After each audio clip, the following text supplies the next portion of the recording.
The beginning of the Keyblade Graveyard in Cage 3 was a pivotal moment in the series. The deaths of the Guardians, Riku's sacrifice, and Sora turning back time, rewriting history in the process. All of that led to Xehanort's defeat and Sora's disappearance. But what if those moments were even more important than we thought? And what if they left Sora in a worse state than we realize?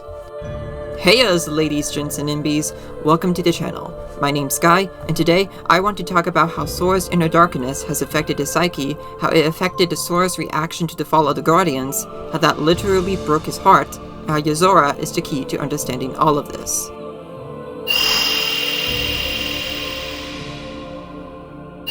The gist of the theory. To start, I better explain what the broken heart theory is. In Cage 3, when the Guardians of Light arrived in the Keyblade Graveyard, they came face to face with a massive heartless known as the Demon Tide. One by one, each of the Guardians got consumed by the Demon Tide, until only Sora and Riku remained. Sora was left in shambles over losing his friends and believed he wasn't strong without them. But Riku encouraged Sora not to give up and sacrificed himself to the Demon Tide to protect his friend. Both of these moments led Sora to reverse time and save everyone, which ultimately turned the tide of the whole Keyblade War. However, he abused the power of waking in order to save his friends, which put them at risk of disappearing from his reality if he were to use that power again, which as we know happened when Sora saved Kairi at the end of the game. This is where the theorizing begins. The deaths of his friends was so overwhelming for Sora that his heart literally broke from the hurt caused by those moments. And while saving them using the power of waking, he lost a fragment of his heart, along with memories related to his closest friend. During all of this, something happened in unreality involving Yozora and the Nameless Star, in which Nameless Star lost her body and Yozora's heart got replaced, which caused his body to transform and his memory of Nameless Star to be lost. Sora's emotional state. To explain why I believe in this theory, we need to first analyze Sora's current emotional state in the series. Throughout the games, Sora's been told to put on a happy face and to not feel anything other than positive emotions. While the people who tell him this may mean well, they have unknowingly conditioned him to believe that he needs to always be happy in order to find his friends and save the day. On top of that, Sora's heart has also contained the hearts of multiple people throughout the series, each one of them with their own trauma and complex emotions. Not to mention being the chosen hero of the Keyblade, kinda, and having high expectations from others because of that role. All this repressed emotion comes to the forefront in Cage 3, where throughout the game, Sora questions his ability to save the missing Guardians and defeat Xehanort. This is because he hasn't taken the time to examine his emotions and to understand that feeling negative emotions isn't a bad thing. And when we get to that moment in the Keyblade Graveyard, Sora just breaks, not knowing what to do because this is something he never thought could happen. Now, why do I think this moment was part of the reason Sora's heart broke? Well, in a scene from Coded, Data Nominate mentions this. Sora will have to awaken these memories. But this is where they will sleep until that time comes. They are important. And yet, dangerous too. Nominate? How are they dangerous? These memories, all of them are too painful. Handled the wrong way, they could damage Sora's heart, even break it. As Data Nominate said, painful memories, if handled the wrong way, can damage the heart. And Sora hasn't had the time to properly handle his painful memories from throughout the series, including the ones from the other hearts inside him. So if we take all this into consideration, it makes sense that Sora's heart could become very fragile after seeing all of his friends fall one by one. But I don't think this was the moment that caused Sora's heart to break. Seeing all of his friends get consumed by the Demon Tide might have damaged Sora's heart, but Riku's sacrifice was the nail in the coffin. Sora's bond with Riku. Now, why do I think Riku's sacrifice was the moment Sora's heart actually broke? And why would that moment in particular get such a strong focus compared to the deaths of everyone else? Well, first, I want to start by mentioning that scene's weird absence from Remind. The Remind DLC showed beat for beat the entirety of the Guardians' defeat, and yet, they left out both Sora's breakdown and Riku's sacrifice. Some may dismiss this as an editing thing, but remember what young Xehanort said to Sora during the second dive to the heart? The lich you've been fighting, it's not like other Heartless. It exists to usher hearts down to the depths of darkness. If you chase it, you will condemn your heart to that same abyss. You're wrong. My heart is strong. What do you think the power of waking is? It's for traversing hearts to reach worlds, not for traversing worlds to reach hearts. There's a high price to pay for wielding such power foolishly. So what? You're worried about me now? No. There's no saving you. Huh.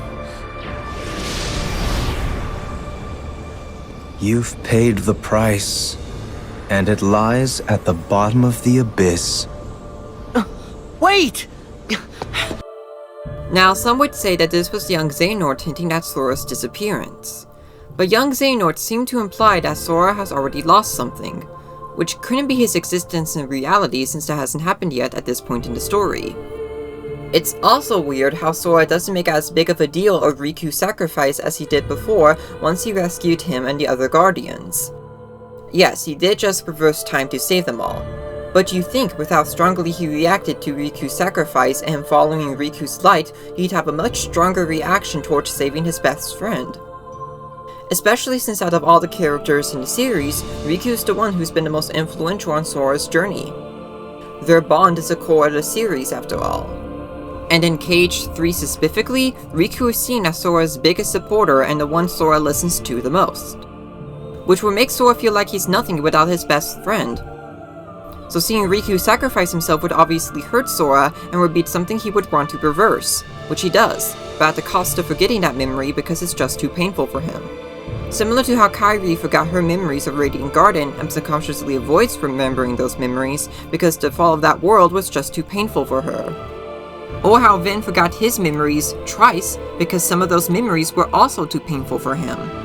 But I don't think Riku's sacrifice is the only memory Sora has forgotten about. I strongly believe that Sora has forgotten all of his memories of Riku.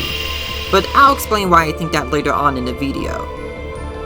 Now the biggest clues to Sora's heart being broken and his memory of Riku being lost are in our beloved Noctis XP, Yozora. Yozora has so many hints towards him being connected in some way to both Sora and Riku. But how is he connected? Well, to put it simply, Yozora is Sora's nobody. Now, I know what you're thinking. How is he Sora's nobody? Sora already has a nobody. Well, remember what Nameless Star said when she met Sora? Yeah? Someone's coming for you? I cannot be certain. He's been changed beyond recognition.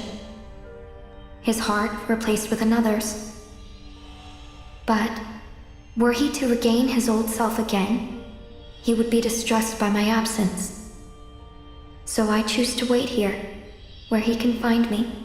She said that his actual heart left his body and was replaced with someone else's. And as we know, if a heart gets separated from its body, the body left behind becomes a nobody. And if what I said about Sora's heart is true, then that means that Sora's heart fragment replaced Yozora's heart, making him Sora's nobody. Obviously, the way nobodies are created is different from what I'm describing. But I think this method is close enough to where Yozora could be seen as something akin to a nobody. Although, to be fair, it's not like Roxas and Naminé are conventional nobodies themselves. Regardless of the method, I think there's enough evidence pointing to him being Sora's nobody as well as him containing Sora's memories of Riku, most of which lie in his design. Yozora's design. First off, I want to talk about his hair. Yozora's hair is styled like Riku's hair in KH3 and DDD, with a shade of silver on the tips. And a shade of brown can be seen in the roots, which is similar to the color of Sora's hair. Next, his eyes. Yozora has heterochromia, with one blue eye and one red eye. But why does he have those two colors specifically? My best guess is that the blue eye is meant to represent Sora, and the red eye is meant to represent the nightmare inside Sora's heart. Yozora could also be something akin to a nightmare himself, but I'll point you to this wonderful video by Sunny Novus if you want to learn more about that theory and nightmares in general. I'm also not ruling out the possibility that Yozora's current appearance could also be affected by a strong influence of darkness, similar to how Terra and Aqua had their appearances and personalities changed for the same reason. The former even had his hair changed to silver and also forgot his memories. Next up, his clothes. Yozora has many recognizable symbols throughout his outfit. His shirt has a crown, key, and heart symbols on it. And on his sleeves, we can see 2 kingdom keys forming crossbones with a skull and crown on top. Most of these are symbols that are commonly associated with Sora. Now here's the interesting detail. A nobody symbol can be seen on both his shirt and his earrings. This nobody symbol in particular is specifically associated with Roxas, who we already know is Sora's nobody. And no other known character or being has this symbol on their design.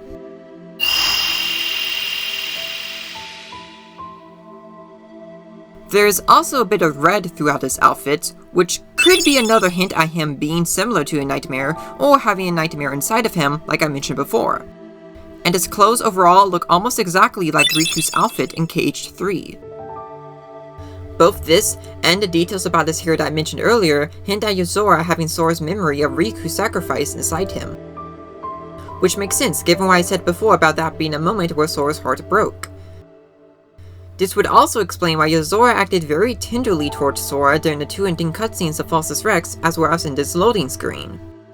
Especially since the whole secret episode was about Yozora wanting to save Sora. With violence.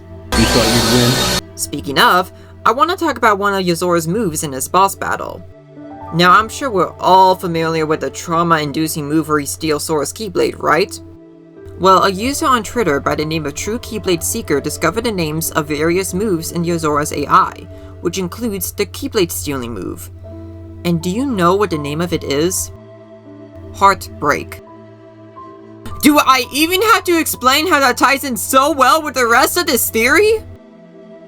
Also, when Yozora's blade changes after stealing Sora's Keyblade, a crown symbol can be seen on the end of the blade, which as I mentioned before is imagery associated with Sora. Another interesting detail about this blade is that there are 2 hearts right above the crown, and the tip of the blade is kinda shaped like a heart.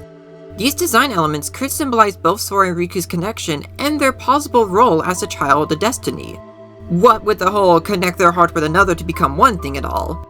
But that's for another video. The next one, in fact. Sora's memories of Riku. So if Yozora is Sora's nobody, then I also think it's possible for him to siphon memories away from Sora. Like I said earlier in the video, I think Sora will lose all of his memories of Riku, which would go into the heart fragment inside Yozora. And a similar scenario has already happened in the series before with Xion. In Days, we learned that Xion was siphoning Sora's memories away through her bond with Roxas as a way for the organization to use Sora's powers. I will admit, Xion has strayed from our original designs. However, we are also seeing an interesting side effect. Really? The key. Xion was affected by Roxas, just as we had anticipated. This was indeed what we had hoped to achieve. But then, through Roxas, Sora himself began to shape it into her, giving Xion a sense of identity. Our plan seemed like a failure at this point. But then it occurred to me. Xion is keeping Sora's memories trapped by claiming them as her own. Keeping her close to Roxas will ultimately prevent Sora from ever waking. So it's not that big of a leap in logic to think that Yozora could do the same thing. Although he was created via a different method, so Yozora doesn't have a fellow nobody connected to Sora to help in the siphoning the memories. But I still believe it isn't impossible for Yozora to siphon Sora's memories away on his own. And just like how Xion strongly resembles Kairi, Yozora strongly resembles Riku. We know Xion resembles Kairi because she is partly made up of Sora's memories of her. At first, I just wanted to be with Roxas and Axel forever. But then I started to realize that my memories, well, these aren't really even mine, are they? You're not Sora, and you're not Roxas. You're Kairi as Sora remembers her. So in Yozora's case, it's Sora's memories of Riku that could have affected disappearance, just like I said before. As an aside, I strongly believe that both Sora and Yozora will have vague recollections of Riku and Nameless Star respectively throughout KH4, due to their lost memories. I should also mention how Yozora's role as Sora's nobody could be similar to Roxas's narrative role as Sora's shadow. Roxas is an extension of Sora's repressed emotions and is a representation of Sora not wanting to acknowledge those emotions. And him setting Roxas free in KH3 could be viewed as Sora being ready to let go of at least part of the emotional constraints that have been holding him back. So Yozora's role as Sora's nobody, as well as him siphoning memories away from Sora, could be viewed as Sora still not ready to face all of his repressed emotions and trauma. If you want to learn more about the narrative importance of nobodies and what they represent thematically, specifically in regards to Roxas and Naminé, I recommend watching this fantastic video from the Violet Howler. The Tear in Time and a Transfer of Hearts. Now I should answer a couple of very important questions. First question is, how did Sora's heart fragment find its way to Yozora? Well, I think it's because it traveled through the Tear in Time. In Remind, Cheerfully mentioned that for Sora to save Kairi, he would have to go back in time to when the Guardians were defeated and Sora reversed time to save them, which caused the creation of the Tear. The heart you have now, it already existed during that time. It went back into that past earlier. Nothing can change that fact. The place where you'll return is the tear in the fabric of time that was created when you changed your destiny, then changed it once again. Because this was a reality warping event, I wouldn't be surprised if this somehow connected reality and unreality together when that happened. Maybe it's similar to how Distortions and Missing Link open a portal to the astral dimension, which is a place that connects the two realities. The next question I want to answer is, what happened to Yozora in unreality that caused his heart to be replaced? This is a little harder to answer since we still don't know much about unreality or any important events that happened there. But I think a similar reality warping event took place at the same time as the Second Keyblade War, causing Yozora's heart to be lost in the process. Let's use the events from the VRMREX commercial as an example. If those events happened at the same time as the Second Keyblade War, then that would make for a good opportunity for the two realities to connect and for lost hearts to cross over. And finally, where did Yozora's heart go? I have a much simpler guess for this. I think it's possible that Yozora's own heart might have found its way inside Sora. The series has set a precedent for characters losing hearts and for those hearts to find their way inside Sora's heart. So I wouldn't be surprised if that happened again with Yozora. Sora's darkness. Now that we've gone through how Sora's heart became broken, how will all of this affect Sora going forward? Well, the one thing that's at the root of Sora's broken heart is his growing inner darkness, one that he's been ignoring and suppressing for the entire series. As I mentioned before, his reliance on positivity, lack of self-worth, complex bond with Riku, and having the hearts of multiple characters inside of him have probably resulted in the growth of his inner darkness. And as the series proves time and time again, the closer you get to the light, the greater your shadow becomes. We've seen Sora get pretty close to the darkness before with NT form and Rage form. And like what Data Naminé said in Coded, painful memories if handled the wrong way can break the heart. And in Chain of Memories, it is mentioned that remembering true memories can cause someone to become unstable.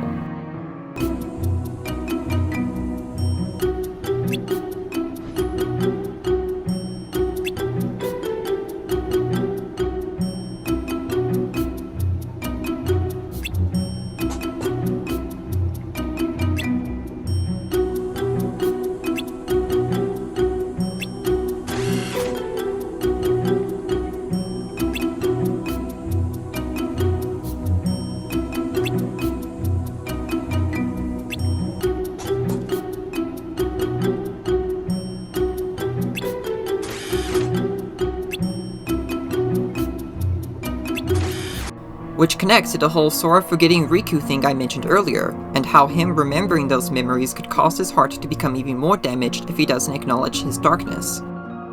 So if we put all of this information together, I think it's highly likely that Sora would be consumed by his inner darkness in either KH4 or at some point in the Lost Master arc. KH4 specifically is being set up to be Sora's much needed self-examination arc. and I think it makes sense for his fall to darkness to be a major moment in the arc. And I also think Sora's inner darkness could once again take on the form of a nightmare, just like we saw in Dream Drop Distance when Sora's darkness took on the forms of Anti-Blackcoat Nightmare and Armored Ventus Nightmare.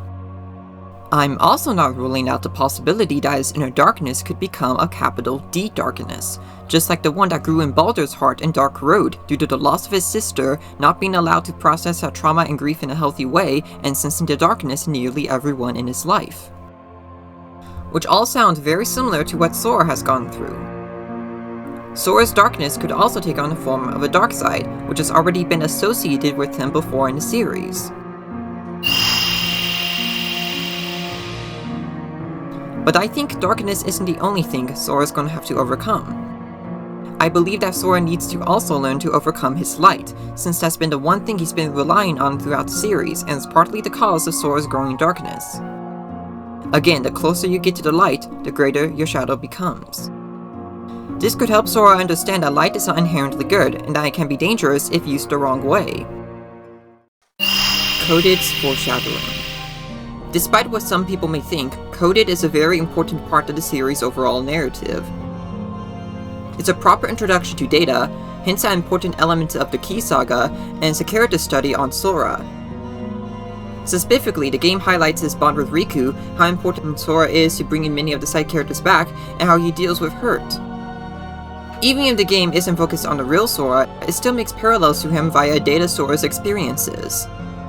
But whenever the fandom, myself included, talks about these parallels, it's only in relation to KH3, which does make sense given that Coded was one of the games that set up the finale to the Dark Seeker saga. And while scenes like the Data Nominee one I talked about before might hint at future events, I didn't think Coded had any other foreshadowing to the games after KH3. But after going through the Castle Oblivion scenes while making this video, and going feral in the process, I think Coded might be hinting at this theory being true in some way. I'm sure I might be reaching with this part of the video, but hear me out. First, I want to talk about the significance of Coded being based on KH1. That game was the start of both the series and Sora's adventures, but was also the start of Sora's struggle with his emotions. However, Data Sora never had to go through the events that caused the real Sora's struggles to begin, specifically losing both Riku and Kairi, and his interactions with Donald and Goofy about keeping negative emotions in check. Because of this, Data Sora has been able to grow and learn in ways that the real Sora hasn't been able to, at least to the same extent. Think of Data Sora as kind of a foil to the real Sora. This becomes especially significant with the finale of Coded, starting with Data Sora meeting Mickey in Traverse Town after the reset of Jiminy's journal. Sora, this was the day that your journey began. I know, because I was here too. It's time for the truth. Where am I? How'd I end up in this place? And who are you? I'm Mickey. I've come here from another kind of world. Another kind of world? Their hurting will be mended when you return to end it. It's a message, and you're the only one with the power to solve the mystery behind it, so we really need your help. Power? What's that? Whoa! What's that?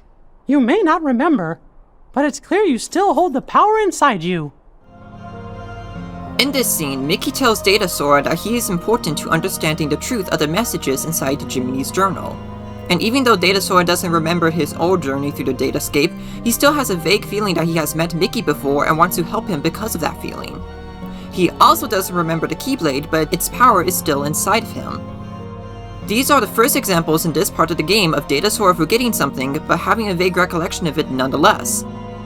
Now let's talk about Castle Oblivion, where the really juicy shit happens.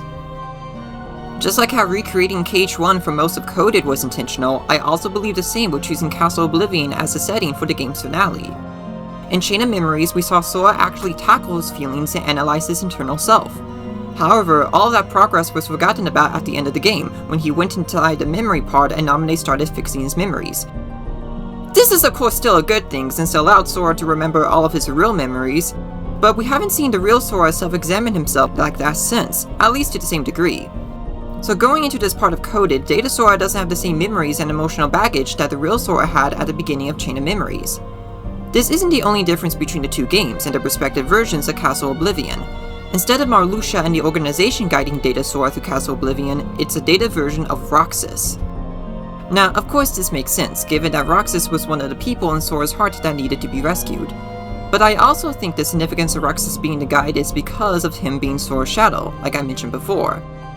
So being an embodiment of Sora's repressed emotions, it makes sense that he would teach Data Sora what it means to feel hurt, specifically the kind of hurt from forgetting something important.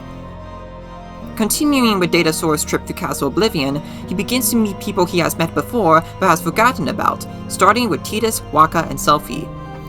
After meeting them, he then encounters Data Riku, who explains to Data Sora the kind of hurt he and Kairi felt from the events of KH1, and the confusion Sora will feel as he gets further inside Castle Oblivion. I want to focus on the latter specifically, as I think that parallels what the real Sora might have to go through in KH4. On the road ahead, more than one truth will come to light. You'll forget things, lose things that you care about, and it won't always make sense. It'll be frustrating, and it'll make you angry. It may even hurt so badly you'll feel like you're about to lose yourself. But don't worry, Sora. That won't happen to you. You won't let it. You're like a sponge. No matter how much pain they throw at you, you'll suck it up and leave things a little bit better. Just follow your heart, and you can change the lives of not one, but many. You don't have to do anything special. Just do what you do. Be yourself. After all, that's what you're good at. Do what feels right to you. You got it. Take care, Sora. What? Weird. No one's here. Now, I want to bring attention to that last line of dialogue Data Sora had in the scene. This could just be Data Sora not remembering meeting anyone in that room, since Riku and the others were all in there, but after Data Sora leaves that room, he says this. Well, Sora? How was it? Did you have fun chatting and hanging with the ghosts? You shouldn't call them ghosts. Sure, something was a little off, but I'm certain those three are still my friends. Friends? You don't say. So then what were their names again? Tell me. Oh, I don't even have to think. What? Why can't I remember? I know them. Now, I could be reaching with this, but notice how Data Sora only mentions meeting 3 people in that room and not 4? Sure, he doesn't actually remember Tidus, Wakka, and Selphie, but he at least vaguely remembers them. So you think he would vaguely remember Riku too, but he doesn't. This signals to me that the kind of hurt Sora has in relation to Riku is different from the hurt that comes from his other relationships. Because like I mentioned before, Riku is Sora's closest friend, and a lot of Sora's emotional baggage comes from his bond with Riku. Something that is reinforced by Coded itself, by having Jiminy's journal take on the form of Riku and having him needing to be saved by Data Sora a la KH1. Now, I want to talk about what Data Roxas says in this scene. Here's a fun little thought. The folks you're about to see, you can fight them all you like. Huh? What do you care? They're only strangers. Actually, illusions of strangers. Just a collection of empty bits of data. They won't be able to make the distinction between what's real and what's not. They'll look at the white walls of this castle, and what they'll see are the worlds they call home. Anyway, the truth would be wasted on them, so why bother? They're only there until they're not. Do you see where I'm going with this? Nothing's real. You can break the little hearts they don't have and then forget about it. No hurt feelings, no baggage. It's that simple. You don't have a heart. It's 100% guilt-free. That's what you think. What? It's obvious you know nothing at all. Everything you say is a lie. I might have the strength to hurt someone, but what exactly would be the point? I know that it would tear me up inside. That ache would stay with me for a long time. You might not know it now, but I hope you'll see that nothing is guilt-free in this world. You've arrived at the first question. Huh? He tells Data Sora that he can fight all the people he's about to meet if he wants because they're not real. This isn't the first time this theme has been brought up in the series. After all, we have characters and things that are nobodies, memories, data, and dreams. But within the context of KH4, and with unreality assumingly being a main setting for that game, this starts getting interesting. Because that game is going to be centered around contrasting perspectives and what a person views as real or fictional. So maybe the real Sora in KH4 will have to deal with the same dilemma as Data Sora encoded. As Data Sora continues to make his way through Castle Oblivion, he continues to think about what kind of hurt he feels and what it's like to forget something important, but still vaguely remembering it and wanting to fully remember it. That guy wasn't kidding around. I really can't remember who it was I met just now. Or can I?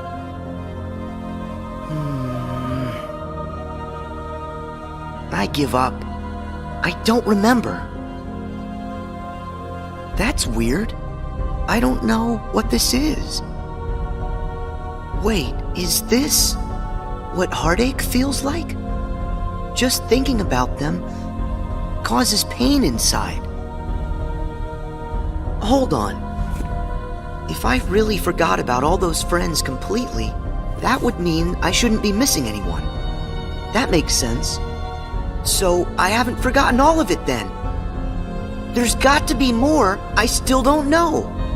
I just need to find something to trigger my memory. Nice! Here goes! In this scene, Data Sora mentions how holding onto the hurt from his forgotten memories might help him remember those memories. Which makes me think of a memory the real Sora might have forgotten about from his childhood involving a certain meteor shower. But I'm getting ahead of myself. So, Sora, how was your time with... who was it again? I can't remember anything at all. But you already knew that, didn't you? You seem pretty calm. Guess you decided they weren't worth stressing over. Out of sight, out of mind, right? That's wrong.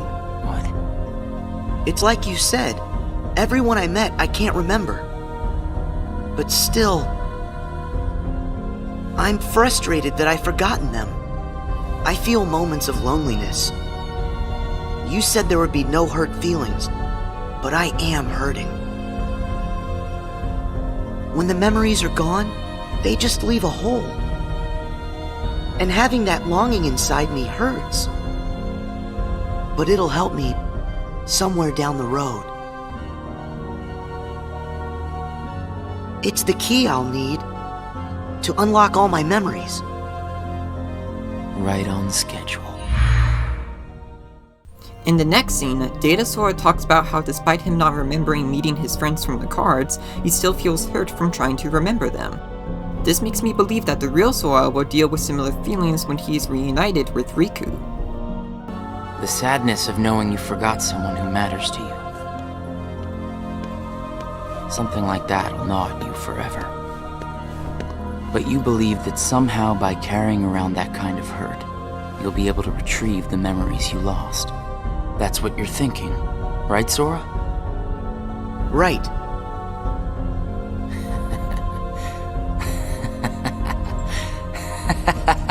What's so funny? I can't believe you fell for it so easily. Huh? I told you when you arrived. Remember, in this place, to find is to lose, and to lose is to find. Well, you've lost your memories, and the only thing you found in return is hurt. And by deciding that hurt was the key to remembering, you gave up all hope of ever being free from it. The hurt owns you now, Sora. Don't you see that? It's a wound that will never mend. That hole in your heart will grow bigger until darkness finally claims it. The darkness? Was this all just a big trick to pull me in? Afraid so. And all it took was a handful of illusions. Your heart was just way too easy to break, Sora. Not true! It's not too late to run. Huh? Why should you keep the hurt inside? Just tell yourself you need to forget about the people you met in this place. You'll have no one to miss, no cause for loneliness, no hurt to keep eating away at your heart. Sora, it's your call. Cling to the memories you've lost, and the hurt they bring, till you're dragged into the darkness. Otherwise, let it all go, and then you can be free and happy. The decision is completely yours. Wait!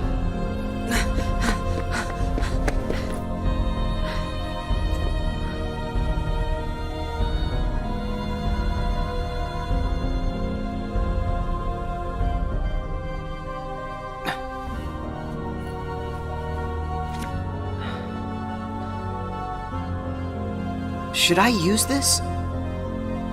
But if I were to do that, then I'd meet a friend and forget right away. I don't know if I want that. It's just going to bring more hurt. And if he's right, the darkness will eventually take over me completely. But I don't see any other way out of here. Guess this card is my only option. That is, unless I let go of the hurt. Once I go out of this room, I'll forget all about what happened and everyone I just met. Instead of carrying that hurt around until it consumes me, maybe I should let it go. What's inside my heart? What am I supposed to do? The next couple of scenes sees Data, Roxas, and Sora talking about possibly falling to darkness because of the hurt from forgotten memories. More specifically, they talk about how forgotten memories can leave a hole in a person's heart, how big that hole can get when you try to remember those memories, and how a person's hurt could cause someone to fall to darkness. This ties in really well with the broken heart theory and what I've said before about the real Sora's own possible fall to darkness because of the hurt from his forgotten memories of Riku.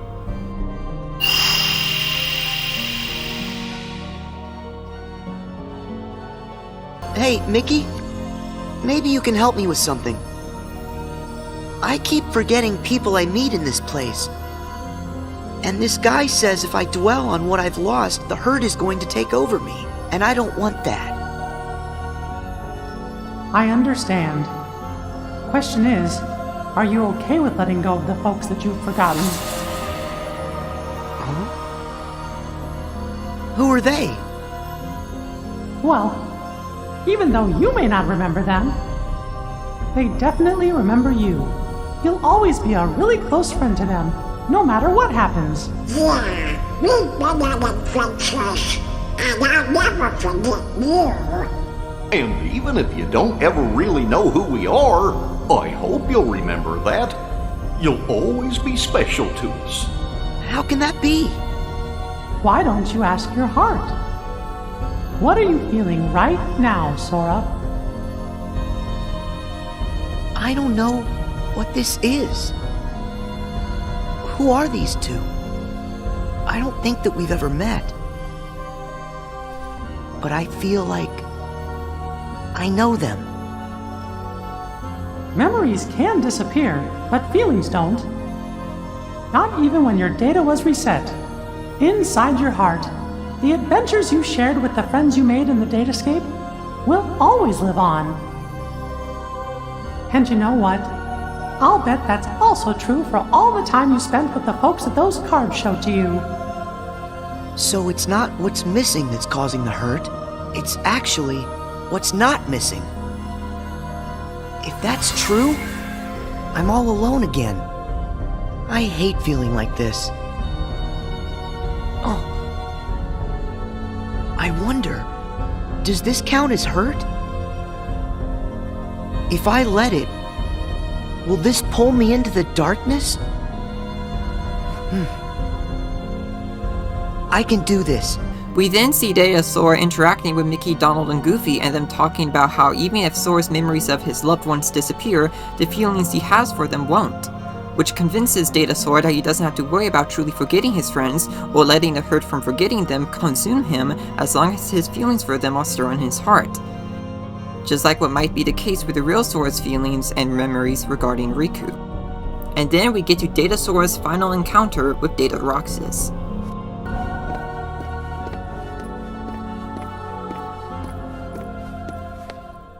You've used up all the cards, I take it? I would ask if you enjoyed your little trip. But we both know that you've forgotten it. That you're feeling pretty empty. No, I'm not. I may not remember who I met, but I do remember that I met them. And knowing that I've forgotten them, I miss them. So you hurt. I warned you. Don't you remember what I said? That hurt will drag you down into the darkness. You have to get rid of all of it. No, I don't. I can keep the hurt because it reminds me of something important. It lets me know that what I've forgotten is crucial. That's enough. I won't run from it. It'll stay inside of my heart until the day I remember.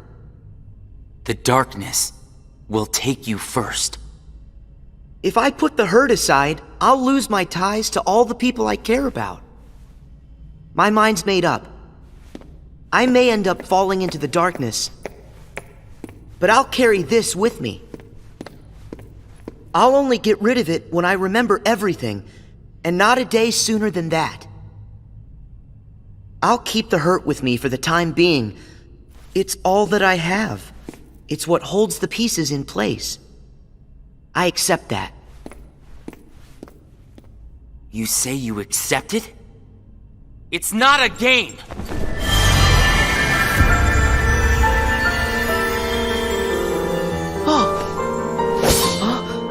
It's way past time that you learned what real hurt feels like!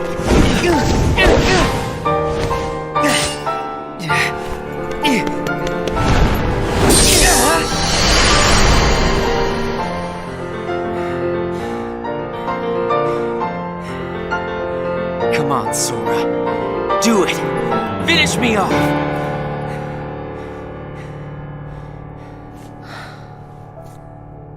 Why won't you do it? I get it. You've seen through my disguise. I'm just like everyone else you've encountered in this place. Made of data. I'm not even worth the effort. Is that what it is? Guess there's no point in destroying something if it never existed. Is that right? Not at all. You say that you're an illusion, but you certainly pack a really big punch. You said that you'd show me hurt, and you weren't wrong. Actually, the hurt that I just felt was more than that. Sure, it might have hurt while we were fighting, but I sensed a different kind of hurt from you. It was kind of like an intense, sharp pain. But it felt sort of familiar. Almost like it was my own. As if we'd been connected. Like right then we shared the same hurt. If somehow it brings me closer to people in that kind of way, then carrying around a little hurt can't be all that bad.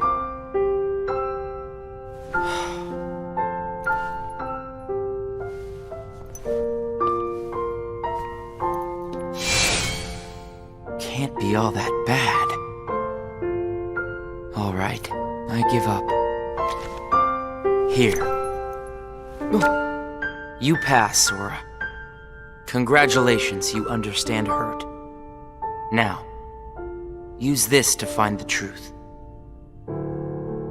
What do you mean? One of the things I love about this scene is how it shows Data Sora's growth, how Data Roxas tests Data Sora's willingness to hold on to that hurt, and how this reflects the real versions of Sora and Roxas and their respective roles in the series, making this one of the most emotionally intense and impactful moments in the series. There are also parallels between Data Sora and Roxas to the real Sora and Yozora.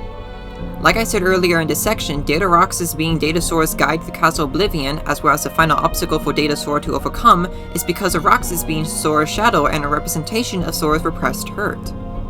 So if Yozora is Sora's new nobody and also his new shadow, I can see both characters having similar dialogue to what Data Sora and Roxas had about hurt. I should also point out how similar the fight between Data Sora and Roxas is to the fight between the real Sora and Yozora. While the context of both fights are different, they both involve Data in some way. The fight between the Data versions of Sora and Roxas took place in a Data version of Castle Oblivion. And the fight between Sora and Yozora took place in what appears to be a Data version of Quadratum, or at least something close to Data anyway. Yozora also appears to have a variety of Data-related abilities, as seen in both his boss fight and the VMREX ad. Data Sora's journey in Castle Oblivion holds so many hints towards future games in the series, both the games that have been released since Coded, and the ones that have yet to be released. And I hope that the real Sora gets to have the same kind of growth Data Sora had, though it'll probably not be as easy for him. Because unlike Data Sora, the real Sora is more likely to fall to darkness, just like I talked about in the last section. But just like how Mickey was able to help Data Sora in Castle Oblivion, the real Sora will also have people who will help him conquer his inner demons. And there are 5 people in particular I believe could be key to saving Sora.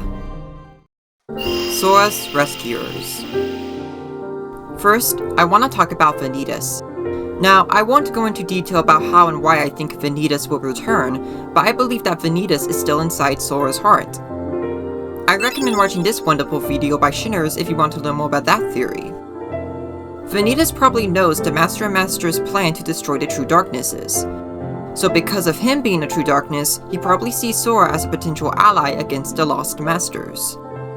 He also probably has taken notice of Sora's growing inner darkness, which would probably make Sora a target of the Lost Masters. Especially if, as I mentioned before, Sora's darkness becomes a capital D darkness, or just because Vanitas is already inside of him, or even both. I also believe that Vanitas could be holding the darkness in Sora's heart back, preventing it from consuming him.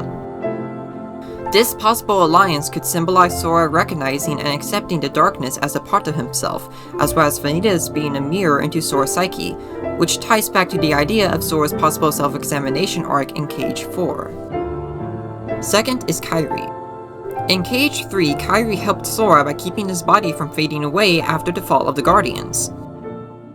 And Kairi? I can feel her heart. She's fighting with all her strength to keep you from fading away. So the reason I retained my form in this place... It's because she's holding you together. Go to her. So if she does end up going to Unreality, reunite with Sora, and witness him fall to darkness, I think it's very likely for her to do the same thing again. Third is Yozora.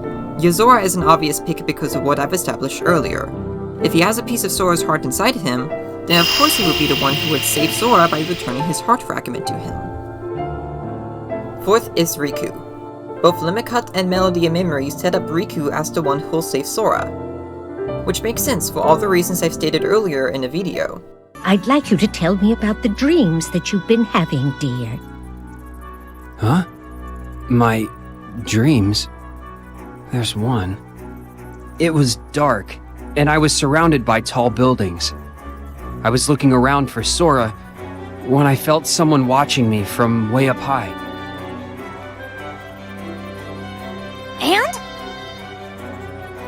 And that's all I remember. Ugh. But what happens next? Oh, I know. Huh? Why Riku's dream? Oh, because Master Yen Sid was worried. You weren't having any luck finding Sora, And because Riku had been in Sora's dreams before, he thought perhaps Riku just may be the key. That's why he and Merlin asked me to come here and look into his dreams, since of course, dreams are my specialty. So, Riku's dreams might hold the key? Yes, dear. I'm sure there's something there that leads to Sora.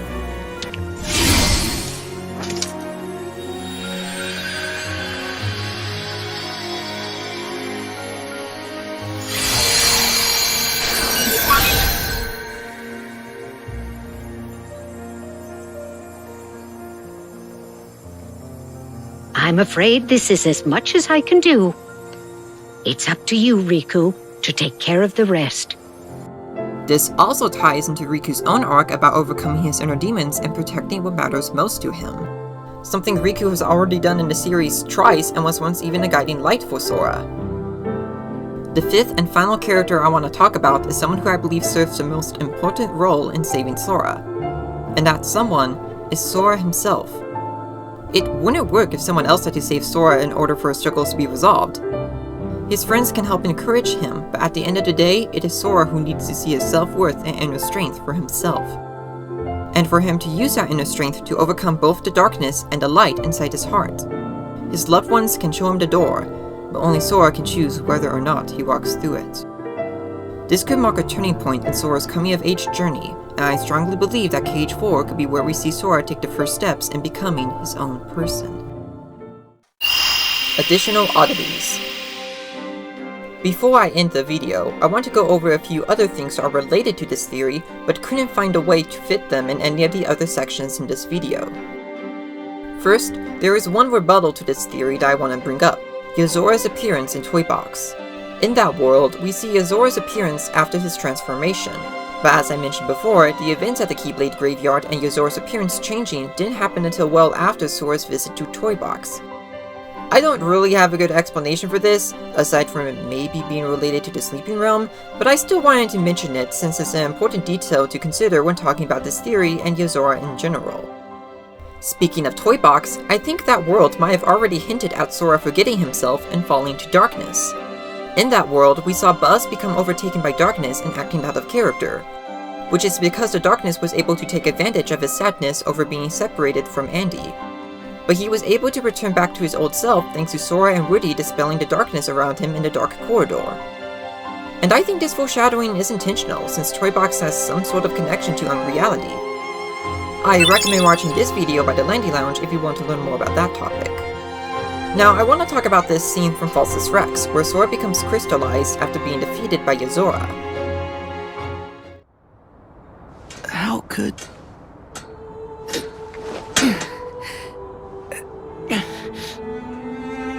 Sorry, but I don't lose.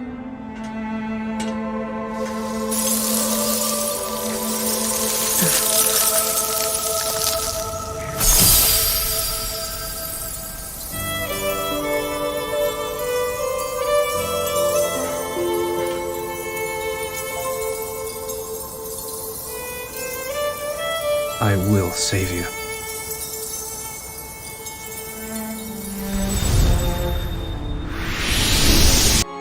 I think the reason Sora became crystallized is because of him having an incomplete heart, which has already happened in the series twice. Once with Xion at the end of Days, and the other with Kairi during the finale of KH3. And the crystallized formation around Sora looks very similar to the memory pod he slept in at the end of Chain of Memories, which could be another hint at Sora losing his memories again.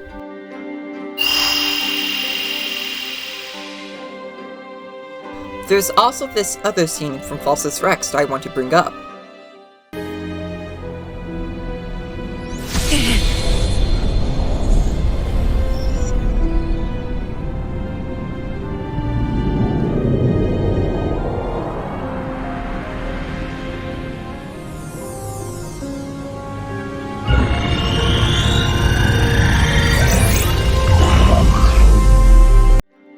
In it, we see Sora's Station of Awakening rising from the water, but it doesn't look damaged, at least on the surface. Notice how there's no foundation underneath it?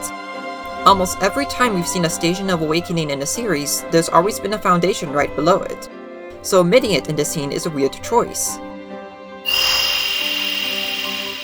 Some would dismiss this as just a dev team not wanting to design and animate it for this scene specifically because of the station rising out of the water.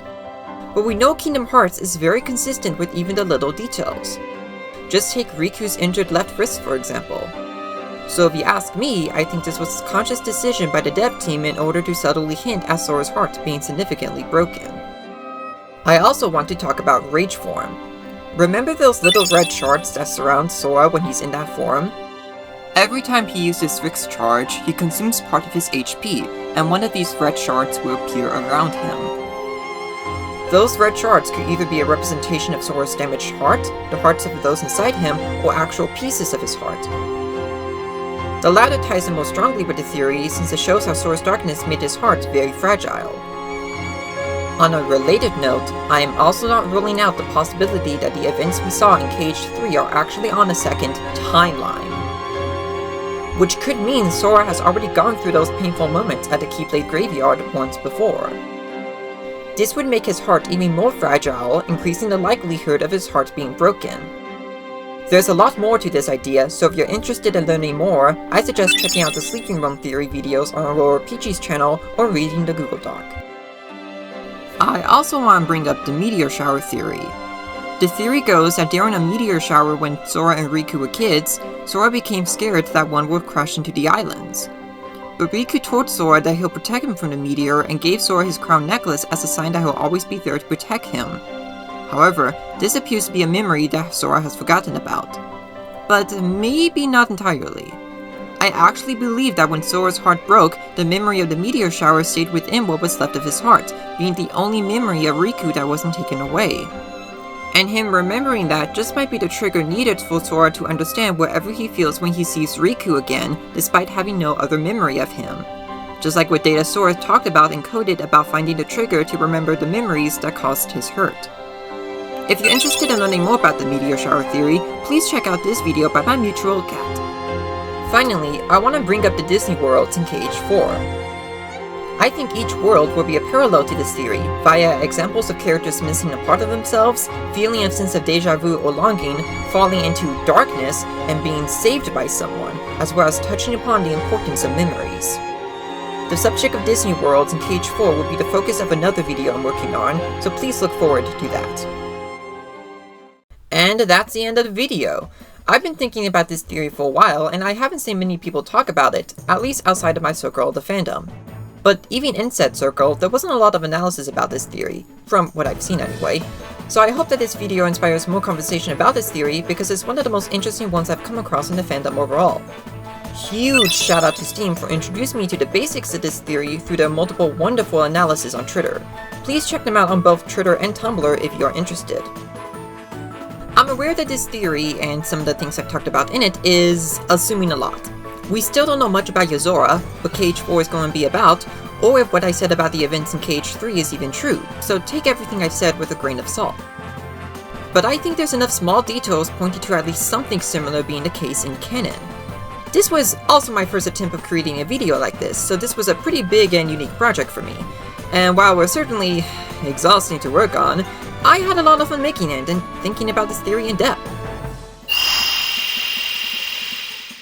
If you liked what I've said in this video, and are interested in some of the things mentioned in it, I recommend checking out all the other analysis I mentioned before, as well as these other related analysis that also inspired parts of this video. If you have your own thoughts about this theory, please share them in the comments below. Anyway, thanks so much for watching this. Please like and share this video if you enjoyed it. Subscribe so you won't miss any future videos. Please take care of yourselves, and keep on keeping on.